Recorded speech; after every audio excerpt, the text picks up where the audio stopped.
Recordemos, mis hermanos, cuál es el propósito de Hebreos 11. El propósito de Hebreos 11, hermanos, es alentar a los creyentes a continuar su peregrinar en esta tierra mediante el ejemplo de las grandes proezas que hizo la iglesia del antiguo pacto cuando puso su fe en Dios. Repito, el propósito de Hebreos 11 es alentar a la iglesia del nuevo pacto a la luz de las grandes proezas que hizo la iglesia del antiguo pacto cuando puso su fe en Dios. Mis hermanos, en el Antiguo Testamento tenemos menciones de momentos donde el pueblo de Dios no puso su esperanza en el gran Dios. Por ejemplo, la mujer de Lot que miró hacia atrás. La mujer de Job que le dijo, maldice a Jehová y muérete. Abraham cuando se presenta ante el rey y miente. Israel cuando está delante de Canaán y trae un mal reporte y deciden seguir el reporte de los pusilánimes en lugar de caminar por fe. Pero no solo hay malos reportes en el antiguo pacto, sino buenos reportes. Y Hebreos 11 nos está relatando solo algunos de esos grandes reportes. Ahora, el punto es alentar al pueblo de Dios a que siga poniendo su esperanza en Dios y no retroceda.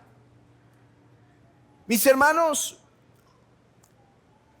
porque Dios sigue siendo el mismo poderoso, fiel, inmutable que el del antiguo pacto. Sí, hermanos, amigos, tiene que estar esto muy claro en nuestras mentes. La fe en sí misma no tiene poder o virtud. Hay personas que tienen mucha fe allá afuera, puestas en un apóstol, puestas en un falso profeta, puestas en ídolos de piedra. Y pueden tener mucha fe, incluso mostrar actos de fe más grandes a veces que el pueblo de Dios. Pero la fe en sí misma, no tiene alguna virtud. De manera que Hebreos 11 no nos está simplemente exhortando a tener más fe y ya, sino nos está exhortando a poner nuestra fe en aquel que guardó a Israel en el antiguo pacto, porque ese Dios del antiguo pacto sigue siendo nuestro Dios, mis hermanos. Dios hizo grandes proezas cuando el pueblo, aunque sea con una pequeñita fe, confió en Él. Mis hermanos, el punto de Hebreos 11 es que Dios va a seguir haciendo grandes proezas si nosotros, aunque sea con una pequeña fe, nos arrojamos sobre Él. Ponemos en Él nuestra confianza. Y ahora tenemos ante nosotros, en el versículo 29, uno de los eventos más portentosos del antiguo pacto.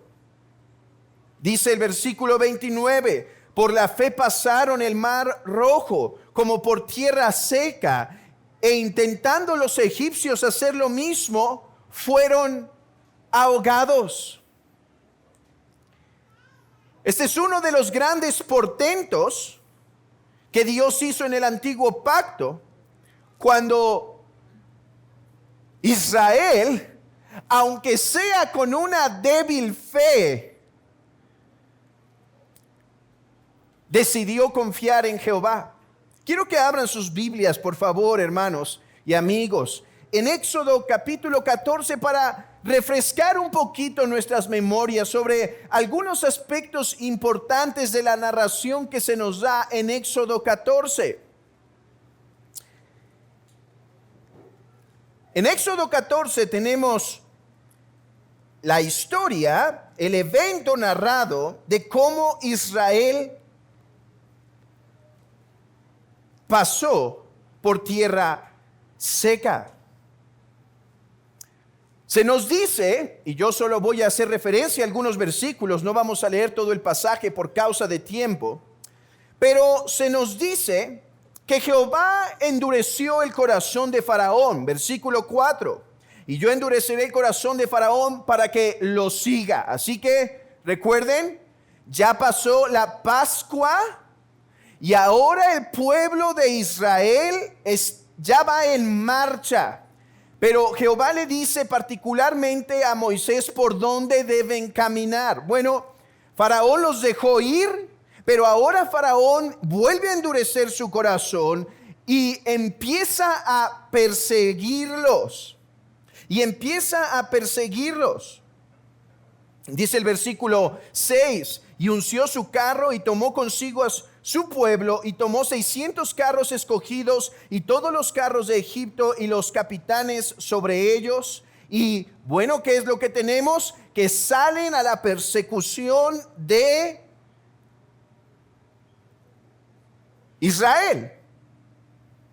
Ahora, versículo 10 dice que cuando Faraón se acercó, Israel alcanzó a divisar el pueblo. ¿Pueden imaginarse ese momento?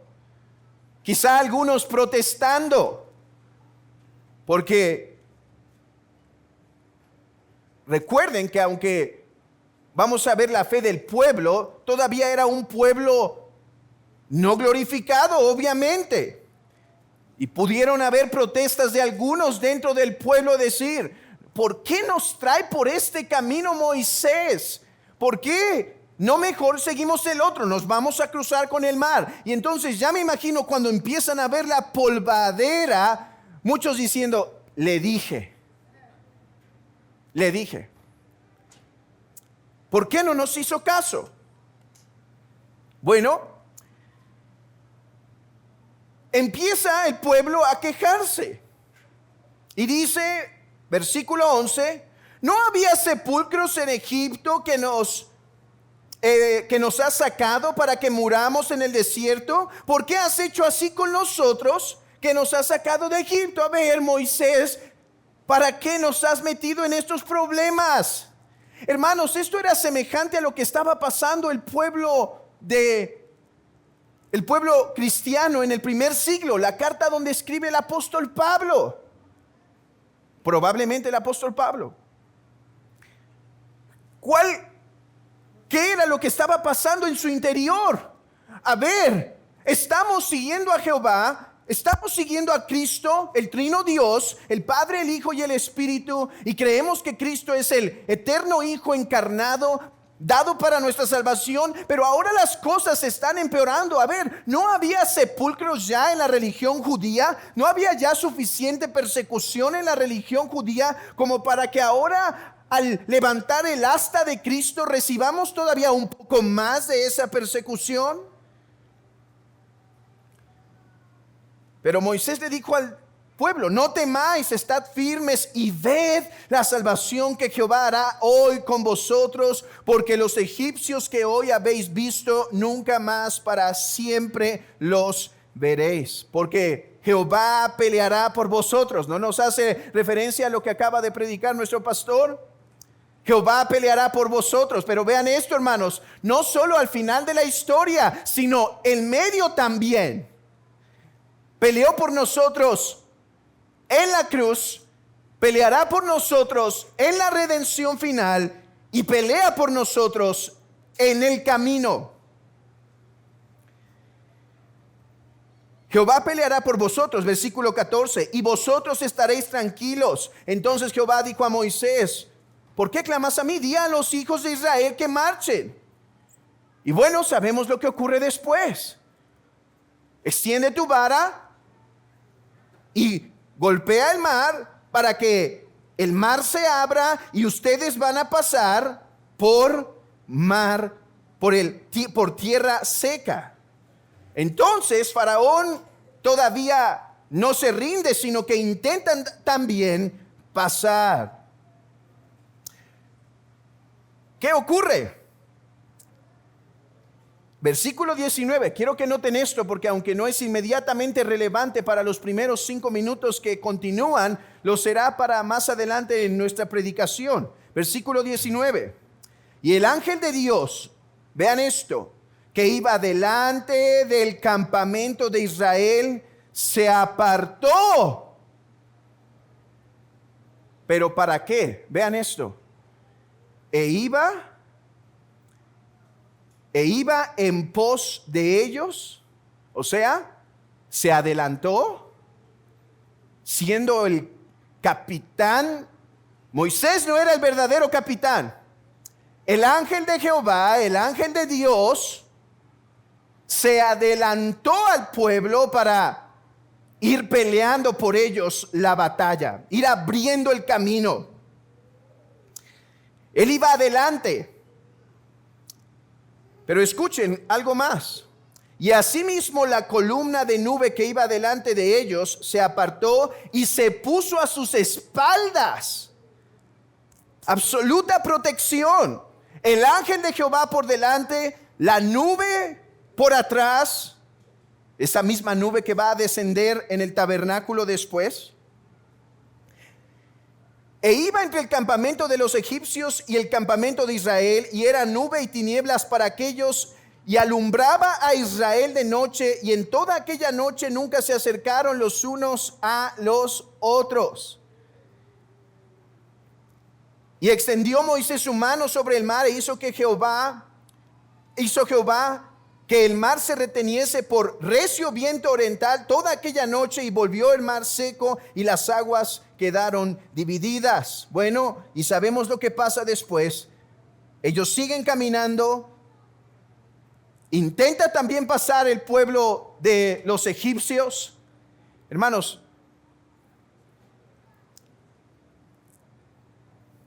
quiero que solamente usemos un poco más nuestra imaginación. Niños, el dibujito que hoy les tocó para que coloreen y también escriban el sermón, algo del sermón, está muy bonito, está muy padre. Yo no lo elegí, por eso puedo decir eso, ¿sí? Pero no fue nada así. A ver, este es un pueblo de algunos millones de personas. La forma en la que el mar se ha abierto es de tal manera que varias personas pudieran caminar, no sé, quizá en filas de 30 o 40 personas al mismo tiempo, caminando, atravesando por el mar, mientras el mar servía simplemente como paredes. Y sí, al principio el pueblo tuvo incredulidad. ¿Por qué, Moisés, nos sacaste? Pero ahora va caminando ahí. Ahora va caminando en medio de esas aguas. Ahora, vean esto. El ángel de Jehová llega. El ángel de Jehová llega. El pueblo de Israel llega a la orilla. La nube que iba confundiendo a los de atrás e iluminando al pueblo de Israel, hace también su entrada. Y entonces las aguas caen. Y entonces las aguas caen y destruyen a todo el pueblo de Israel. Perdón, de los egipcios. Hermanos,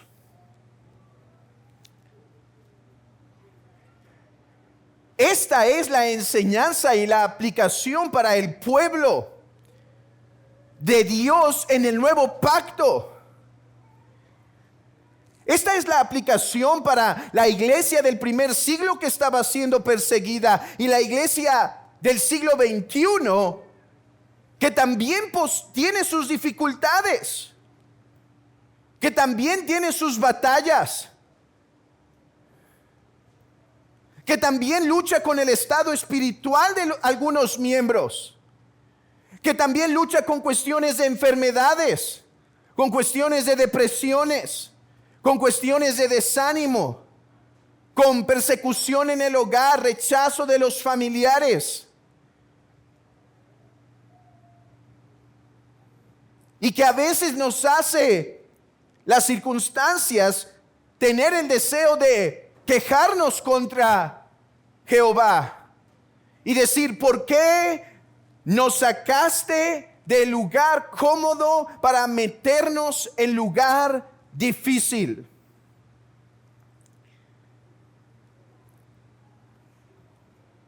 Hermanos, el pueblo de Israel ya tiene perdón, porque la Pascua ya fue celebrada, pero todavía Dios le ha puesto el caminar por el medio del mar.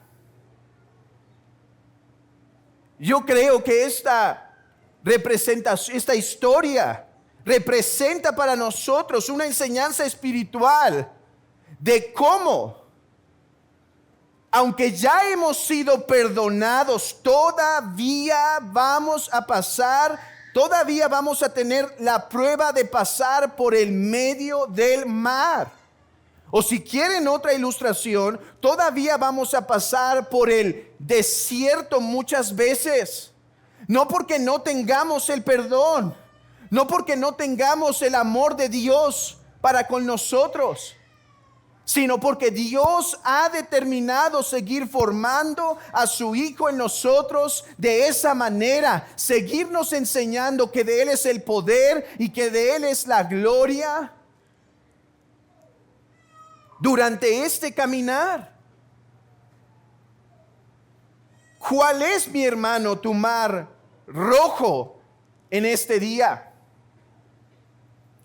Que es aquello donde estás siendo puesto a veces en disyuntiva. Señor, ¿hago tu voluntad o hago mi voluntad? Señor, peco para mantener estas cosas en mi vida, o te obedezco incluso aunque va a tener consecuencias. Señor, recibo esta prueba en silencio, sabiendo que tú eres bueno y confío en ti, o reniego de tu voluntad. Hermanos, el pueblo de Israel, aunque no todos eran creyentes, el pueblo de Israel como un todo muchas veces nos representa bien a nosotros. Porque aunque hemos visto su gran salvación, el gran perdón que tenemos en Cristo, muchas veces todavía vamos murmurando en el camino contra el Señor. Muchas veces todavía vamos quejándonos contra el Señor por su providencia y por sus pruebas, hasta el punto en ocasiones de estar en la misma circunstancia que el pueblo de Dios en el primer siglo, esta iglesia en Roma, muy probablemente. De decir, bueno, entonces voy a desistir. No quiero caminar por el mar rojo. No quiero caminar por el desierto. No quiero pelear por la tierra que tú ya me has dado, porque los enemigos se ven muy grandes. Voy a retroceder. ¿Cuántas pruebas no tuvo el pueblo de Israel? Primero esto, ¿por qué nos sacaste si allá teníamos sepulcros? Después, ¿por qué nos sacaste si allá teníamos grandes comidas? Falso. Pero así es el corazón del hombre. Decía, a ver, aquí no tenemos, vamos a morir de hambre. El Señor hace llover pan. No, pero allá teníamos banquetes. Claro que no. Eran esclavos. Pero así pensamos nosotros muchas veces. El mundo me trataba mejor.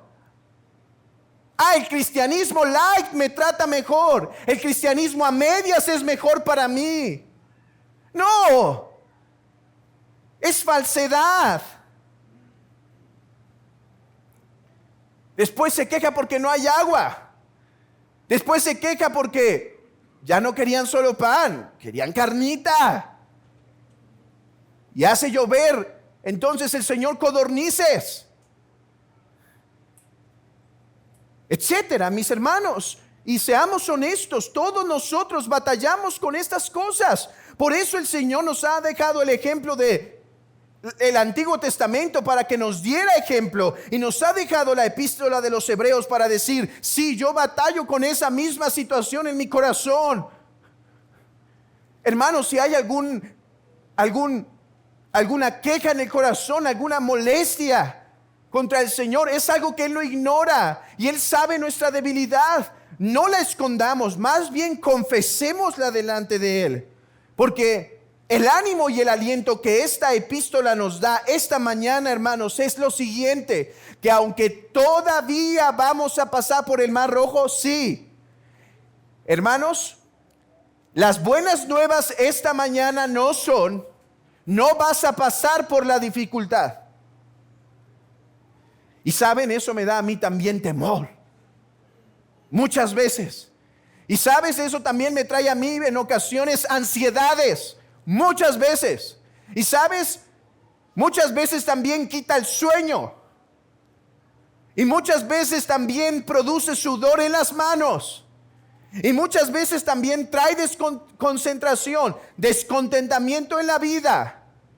Saber que sí, tenemos que pasar por el Mar Rojo. ¿Cuál es? Tienes quizá algunos ahora mismo, y mañana pueden ser otros más. Y eso da temor. Pero ¿cuál es el aliento que nos trae este texto? Hermanos, que el pueblo, cuando confió en Jehová, pasó como en tierra seca.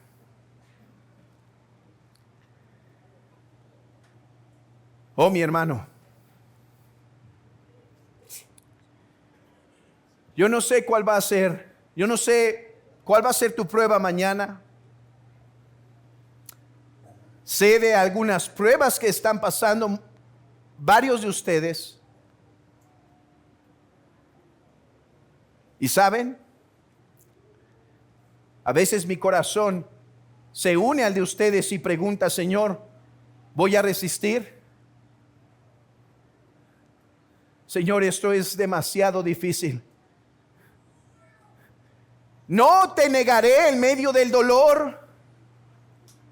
No te negaré en medio de la angustia. Pero aquí está el punto. Todos aquellos que permanecieron bajo la sombra del Trino Dios, la protección del Padre, la victoria de Cristo que iba adelante y la protección del Espíritu Santo, todo el pueblo sin faltar alguno pasó como por tierra seca. Mi hermano, el Señor te va a sostener si tú no te apartas del cobijo del Trino Dios.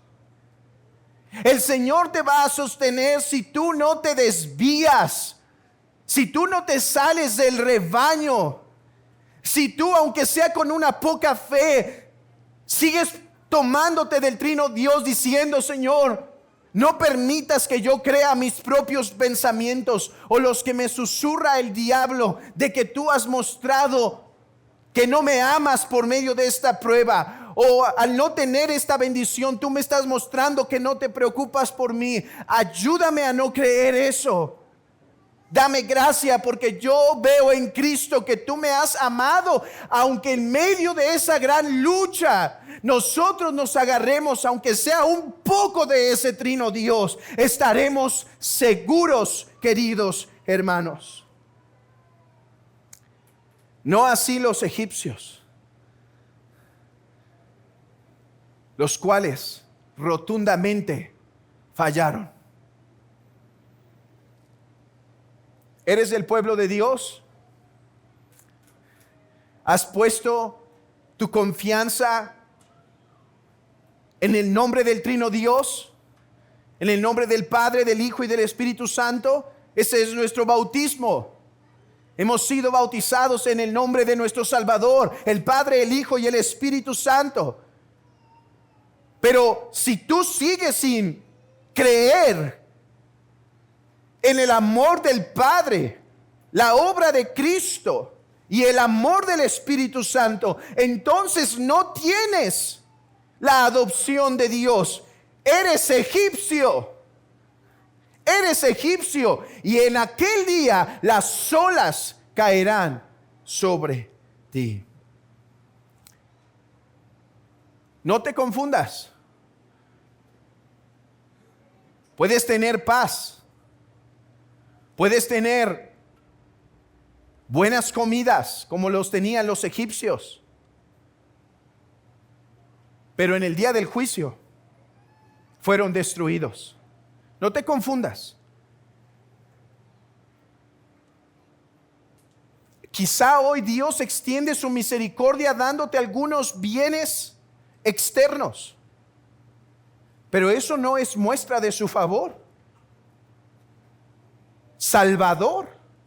No es muestra de su favor salvador.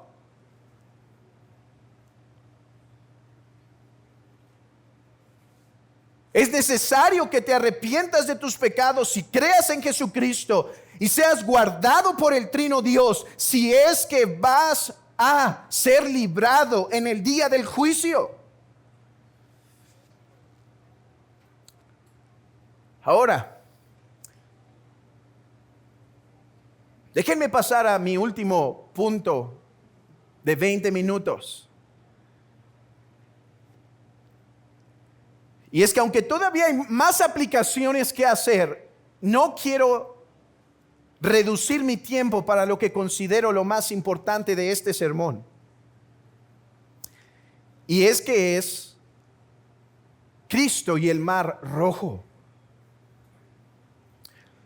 Como en otras ocasiones, hermanos, mi sermón no está terminado hasta que vemos a Jesús como el gran ejemplo de la fe. Y es que si alguien mostró pasar por fe el Mar Rojo, ese fue nuestro Señor. ¿No han leído el Salmo 11 que dice: en Jehová de corazón he confiado? ¿Cómo decís a mi alma que escape al ave cual monte? Porque he aquí los malos tienden al arco, disponen sus saetas sobre la cuerda para asetar en lo oculto a los rectos de corazón. Dice: no me digas que huya, no me digas que corra en medio de la prueba. Jehová me va a sostener. Ahora, hermanos, yo espero que a través de todas estas ocasiones en donde hemos llevado a los héroes de la fe a Cristo, yo espero que ustedes estén aprendiendo al menos dos cosas. Uno, que Cristo estaba realmente presente. No es que lo estamos imponiendo sobre el texto, sino que Cristo estaba realmente presente con el pueblo. Y dos, espero que estén viendo que cuando uno se toma el tiempo para considerar el texto a la luz de Cristo, toma unas profundidades, hermanos, que no son alcanzables si nos quedamos con Moisés y el pueblo de Israel. ¿A qué voy con mi primer punto? Que Cristo estaba realmente presente en el pueblo. Vean esto. Una vez estaba leyendo, un pastor estaba enseñando a algunos niños. Y el pastor había enseñado muchas veces que Cristo apuntaba en todo momento en el Antiguo Testamento, que el Antiguo Testamento es acerca de Cristo. Y entonces un día el pastor quiso, en lugar de comenzar con la Biblia, leer una fábula y preguntó, bueno, ¿y a quién representa el ratón de la fábula? Y un niño dijo, a Cristo, sin poner mucha atención. Y él dijo, a ver, ¿cómo? Es lo que nos ha enseñado, que todo apunta a Cristo.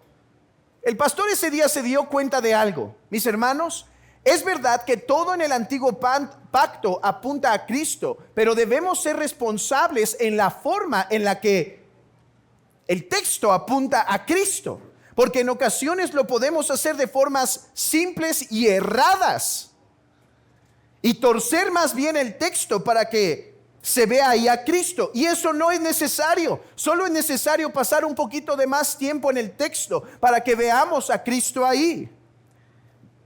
Así que espero que estas exposiciones nos ayuden a ver que Cristo realmente estaba siendo anunciado por la fe de estos.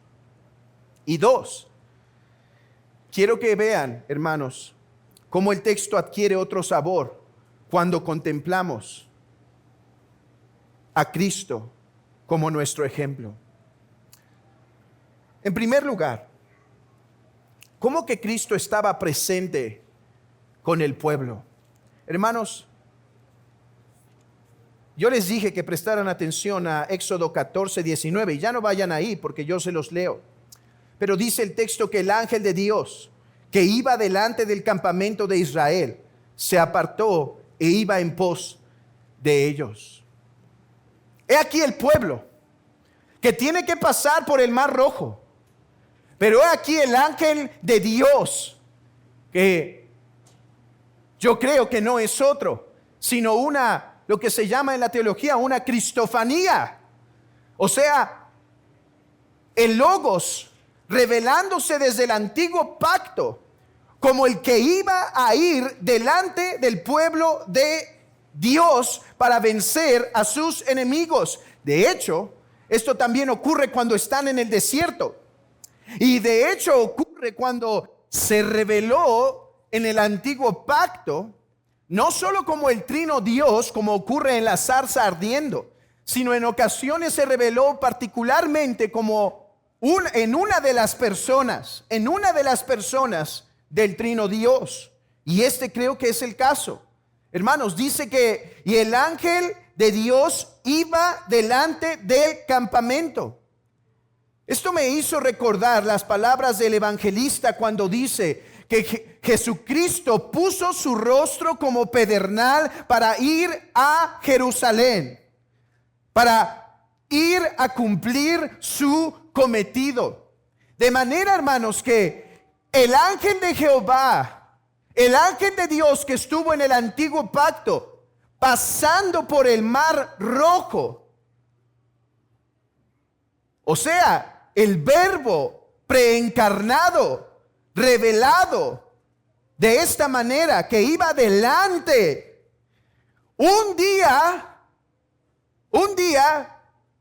ya no iría solo en forma espiritual, sino que el verbo tomaría verdadera carne para pasar por delante, para ir adelante del pueblo de Dios.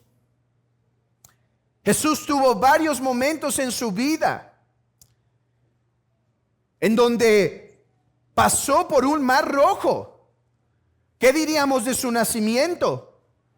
¿Qué diríamos en Lucas 4 cuando está enseñando y está haciendo algunos milagros y empieza a ser acorralado por el pueblo? ¿Recuerdan eso en Lucas 4? Y dice que logra escapar, se va en medio de ellos.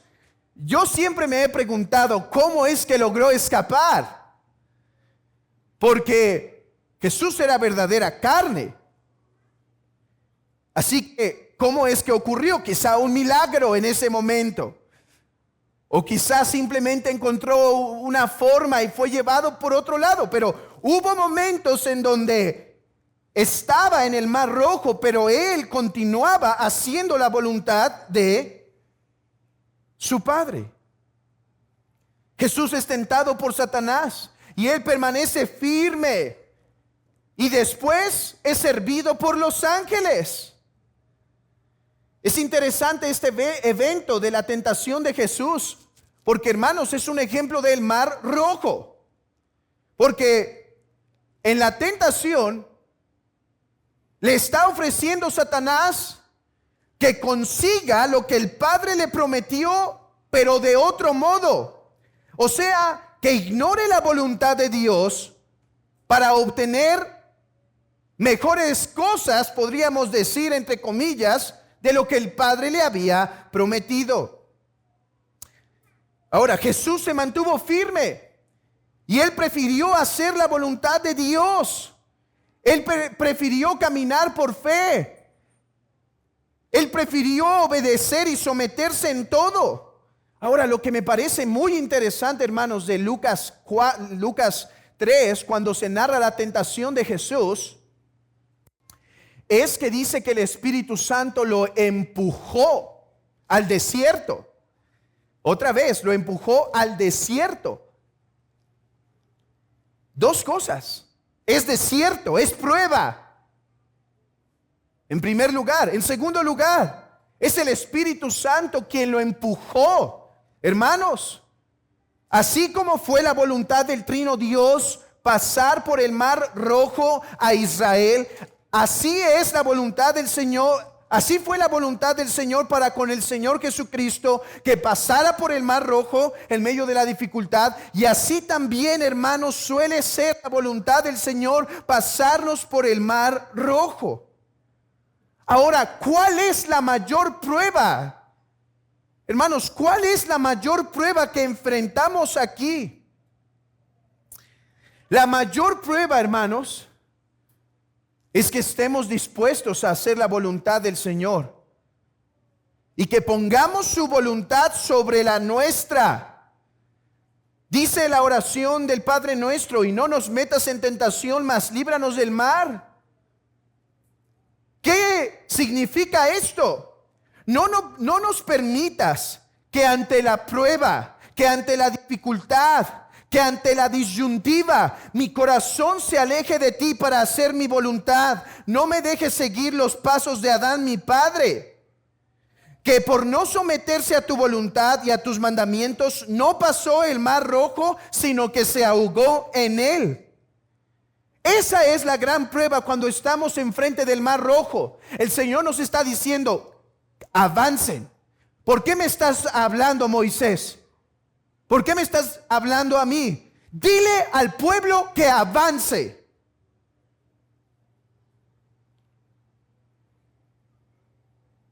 El punto es que allí está muchas veces el problema de nuestros corazones. Señor, ¿rindo mi voluntad a ti o someto tu voluntad a la mía?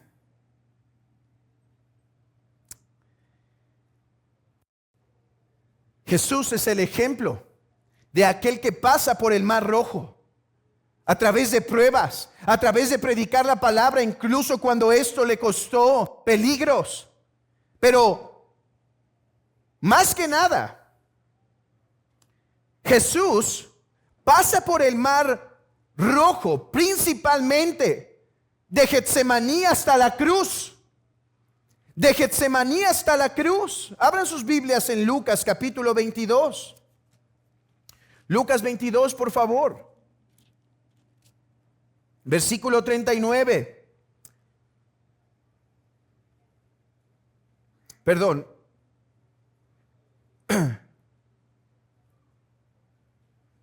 Versículo 39.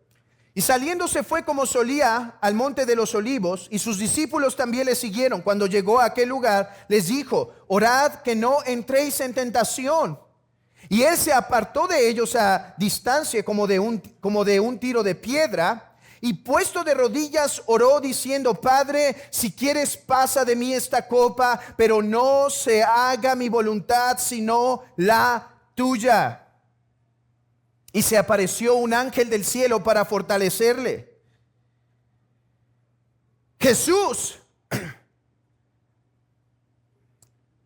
verdaderamente luchó en su alma por aquello que tenía delante de él. Y no es tiempo para desviarnos demasiado, pero déjenme intentar explicarles cómo ocurrió esto. ¿Cómo es que pudo ocurrir esto? Todos nosotros, hermanos, deseamos dos tipos de cosas. Deseamos dos tipos de cosas. Aquellas que nos parecen deseables de forma inmediata y aquellas que solo nos parecen deseables por el fin en el que terminan. Ahora, sé que mi definición no ayuda en nada, así que déjenme darles ejemplos. Por ejemplo, nosotros vemos un rico pastel. No se pongan a discutir, eso no es bueno, es bueno, no es bueno. A ver, es un ejemplo, ¿sí? Coman harina si quieren o no, es un ejemplo. Pero vemos un pastel e inmediatamente nuestra voluntad se siente atraída a él. Hermanos, ¿por qué instintivamente huimos del peligro? Porque deseamos algo bueno, preservar la vida. Entonces vemos el peligro y huimos de él.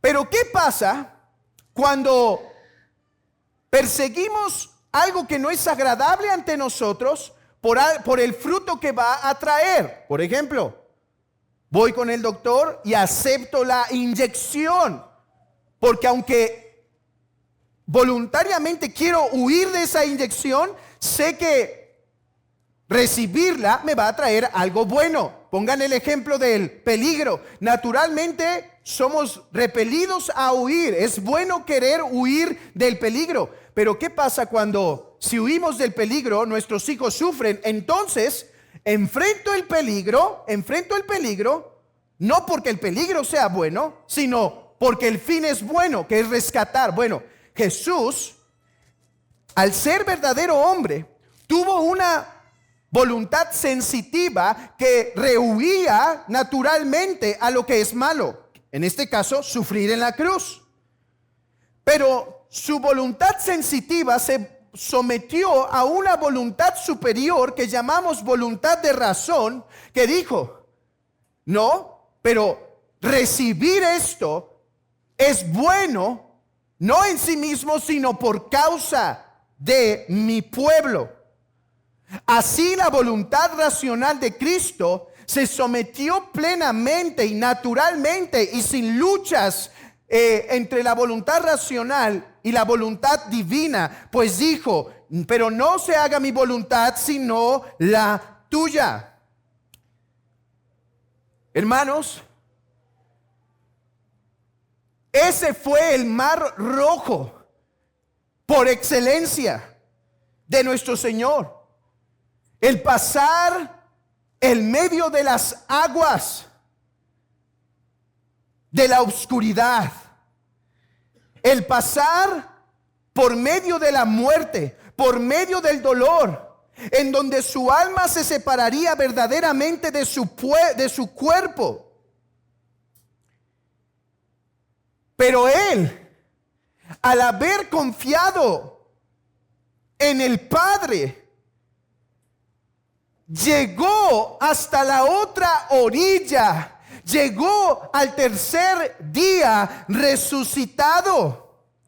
Mis hermanos, yo quiero decirles que las luchas que tenemos por pasar el mar rojo son reales, son agonías sinceras, son tristezas y lágrimas válidas. Pero déjenme decirles algo: Cristo sanó nuestra alma cuando en Getsemaní sometía absolutamente su ser entero a la voluntad divina. Y así nos ha librado de la sumisión a nuestro padre Adán, el cual el cual, hermanos, no quiso esperar los medios de Dios para recibir la bendición. Así somos todos, amigo, así eres tú, así nacimos. Queremos las bendiciones, pero no por los medios de Dios. En eso consisten las religiones, en querer la salvación, pero no por los medios de Dios. Por eso hay tantas. Pero hermanos, Cristo ha sanado nuestra voluntad para que sí, con lágrimas, sí, con sudor, sí, con miedo, sí, con angustia, pero con esperanza podamos decir, pero no se haga mi voluntad, sino la tuya. Es más, a la luz de esto, hermano, aquellos que se están acercando al día de la muerte, a ver, todos podemos morir mañana, pero naturalmente hay algunos en nuestra iglesia que se están acercando a partir, Dios mediante, todavía en 50 años o más, pero quiero darles unas palabras a todos ustedes. El Salmo 48:14 dice: porque este Dios es nuestro Dios eternamente y para siempre. Él nos guiará aún más allá de la muerte. Hermanos, el alma de Jesús permaneció segura y triunfante mientras su cuerpo estaba en la tumba. Tu alma, querido hermano, estará con el Salvador segura hasta el día de la resurrección, hasta el día que tu cuerpo y tu alma se vuelvan a reunir para nunca más separarse, y entonces vivamos con Él por toda la eternidad. Ahora déjenme acabar de esta manera. Cristo y Pedro sobre el agua. Hay un paralelo entre el Mar Rojo y los evangelios que nos permite dar una última aplicación, y es el evento de Mateo 14, versículo 22 al 23, y ustedes lo conocen. En Mateo 14, 22 dice que Jesús hizo a sus discípulos estar en la barca e ir delante de él a la otra ribera, entre tanto que él despedía a la multitud. Despedida la multitud, subió al monte a orar al Padre, y cuando llegó la noche estaba allí solo.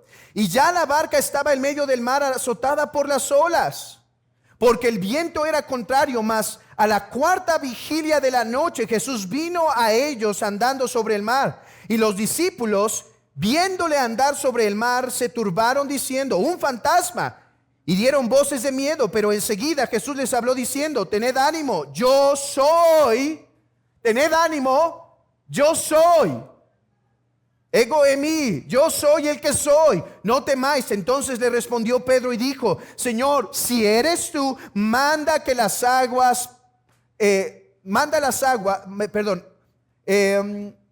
si eres tú, manda que yo vaya a ti sobre las aguas. Y él dijo: ven. Y descendió Pedro de la barca, andaba sobre las aguas para ir a Jesús. Pero al ver el fuerte viento tuvo miedo y comenzó a hundirse. Dio voces diciendo: Señor, sálvame. Hermanos, ¿cómo pudo caminar Jesús por las aguas?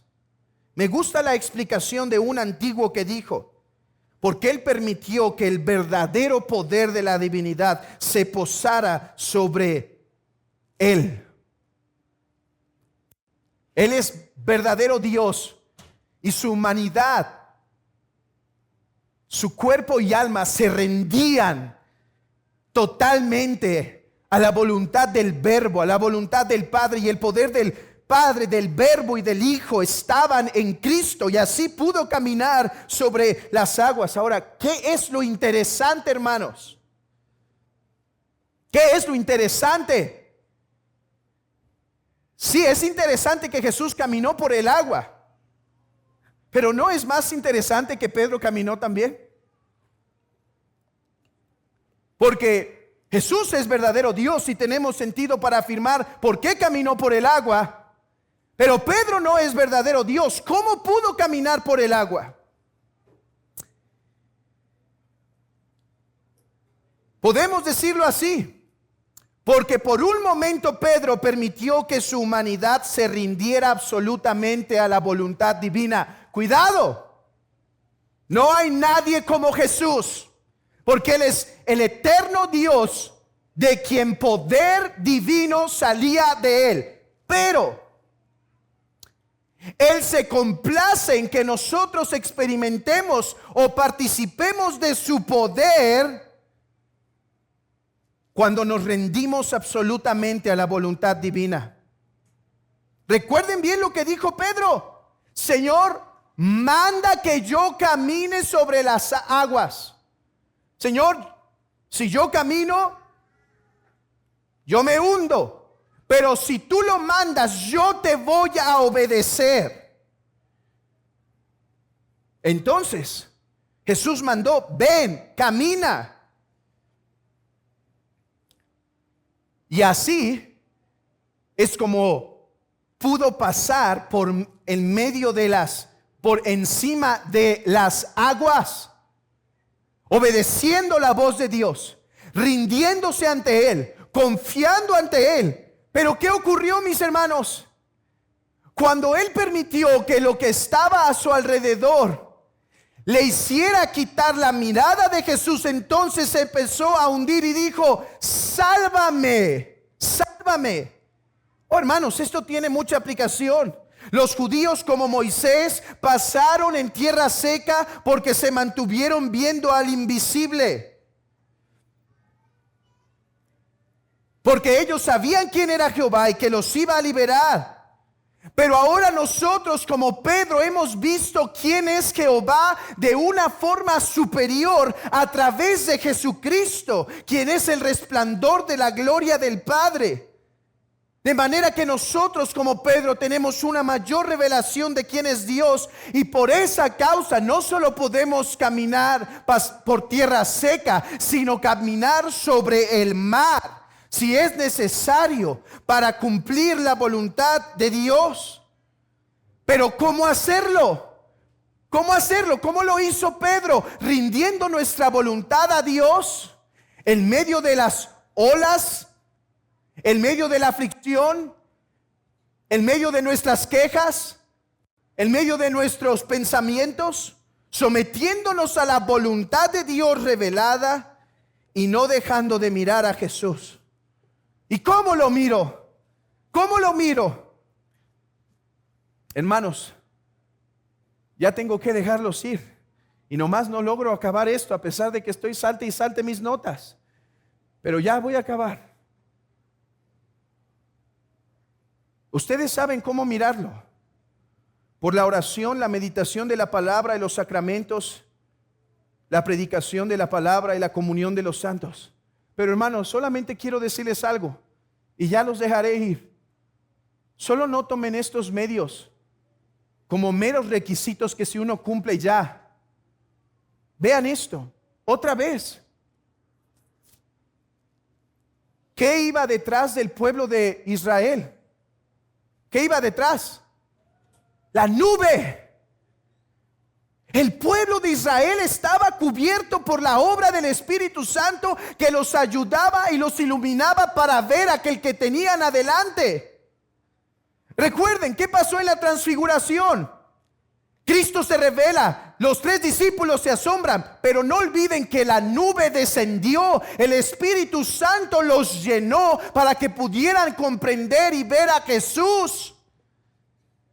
Hermanos, los medios que nos han sido dados para contemplar a Jesús deben ser celebrados, llenos del Espíritu Santo. No una oración de checklist, donde, Señor, y por los alimentos, amén. No una lectura de, bueno, para cumplir mi versículo del día, ya acabé, ya me voy. No una asistencia a la iglesia mientras estoy distraído, pensando en las otras cosas, viendo el teléfono, atendiendo otros pensamientos. No, prestando atención y diciendo, háblame a mi corazón, Señor. Cantando himnos diciendo, cantaré con entendimiento. Recitando los credos diciendo, para la gloria de tu nombre. Recibiendo el sacramento más que viniendo y jugando mientras estamos en la fila, sabiendo que nos está dando la virtud y poder que hay en Cristo. Te preguntas por qué muchas veces estás hundiéndote en el mar o no quieres entrar al mar rojo. Es porque no estamos en la comunión del Espíritu Santo celebrando todo esto espiritualmente. Porque sí, estás orando, pero está muerto. Sí, vienes a la iglesia, pero no prestas atención. Estás jugando, estás pensando en otra cosa. Tu corazón no está preparado. No quieres estar aquí. Estás leyendo la palabra, pero como un mero requisito. Te quedas en la comunión de los santos, pero estás hablando del fútbol. No es misterio por qué nos estamos hundiendo.